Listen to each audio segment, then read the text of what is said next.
नमस्कार दोस्तों, आप सभी का स्वागत है मेरे चैनल कथा सागर में। आज मैं आपके लिए लाई हूँ कौवा और सांप की कहानी। अगर आपको मेरी ये कहानी अच्छी लगे तो मेरे चैनल को लाइक और सब्सक्राइब ज़रूर कीजिएगा। तो आइए शुरू करते हैं। बहुत समय पहले की बात है, एक जंगल में एक पेड़ पर एक कौवा अपने परिवार के साथ रहता था। सुख से उसके दिन बीत रहे थे कि एक दिन एक सांप आ गया। वह उसी पेड़ की जड़ में बने हुए बिल में रहने लगा।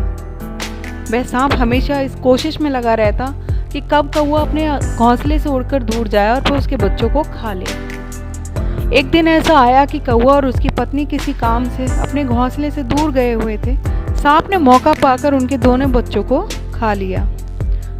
जब शाम को कौवा और उसकी पत्नी वापस आए, अपने बच्चों को न देखकर दोनों रोने लगे। वो समझ गए कि सांप ने उनके बच्चों को खा लिया है।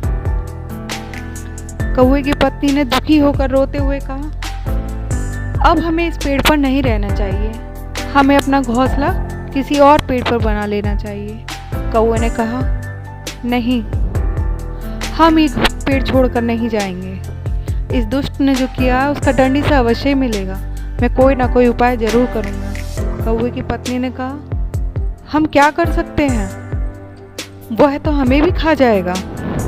वह इतना बड़ा और जहरीला है, हम उसका कुछ नहीं बिगाड़ सकते। कौवे ने कहा, तुम ठीक कहती हो, लेकिन जहाँ बल काम ना आए वहाँ बुद्धि से काम लेना चाहिए। मैं कोई ना कोई उपाय इसका अवश्य ही निकाल लूँगा। कौवे की पत्नी सुनकर शांत हो गई।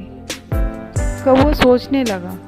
अचानक उसके दिमाग में एक उपाय आया। उसने अपनी पत्नी को बताया। उसकी पत्नी भी सुनकर बहुत खुश हुई।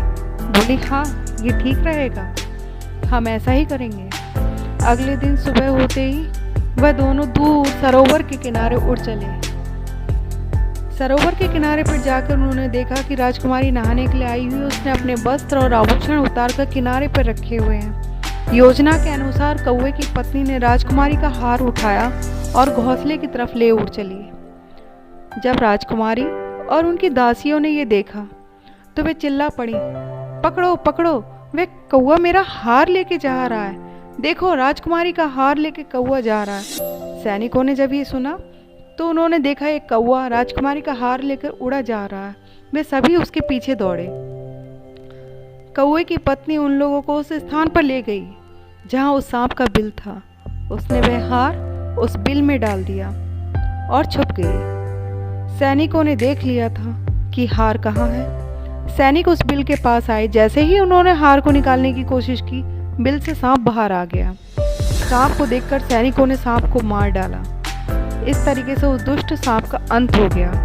तो देखा आपने, इस कहानी से हमें शिक्षा मिलती है, हमें हिम्मत नहीं हारनी चाहिए। शत्रु कितना भी बलवान क्यों ना हो, किंतु कोई ना कोई उपाय निकल ही आता है। हमें हमेशा धैर्य से और हिम्मत से काम लेना चाहिए। बुद्धि से बड़े से बड़ी समस्या का हल निकाला जा सकता है। धन्यवाद।